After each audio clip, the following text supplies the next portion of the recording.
ইসলামের ইতিহাসে একটি শোকাবহ ঘটনা হিসেবে বিবেচিত। শিয়া মুসলিমরা এই দিনটিকে ইমাম হুসাইন রাদিয়াল্লাহু আনহু এর শাহাদাত স্মরণে শোকের দিন হিসেবে পালন করে।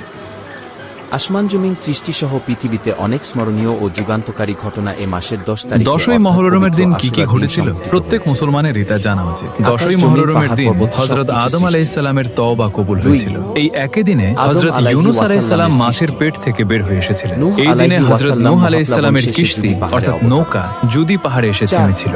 এই দিনে হযরত ইউসুফ আলাইহিস সালাম কুয়া থেকে মুক্ত হয়েছিলেন এবং মিশরের আজিজ অর্থাৎ শাসক হয়েছিলেন। 10ই মহররমের দিন কি কি ঘটেছিল প্রত্যেক মুসলমানেরই তা জানা উচিত। 10ই মহররমের দিন হযরত আদম আলাইহিস সালামের তওবা কবুল হয়েছিল। এই একই দিনে হযরত ইউনূস আলাইহিস সালাম মাছের পেট থেকে বের হয়ে এসেছিলেন। এই দিনে হযরত নূহ আলাইহিস সালামের কিশতি অর্থাৎ নৌকা জুদি পাহাড়ে এসে থেমেছিল। এই দিনে হযরত ইউসুফ আলাইহিস সালাম কুয়া থেকে মুক্ত হয়েছিলেন এবং মিশরের আজিজ অর্থাৎ শাসক হয়েছিলেন।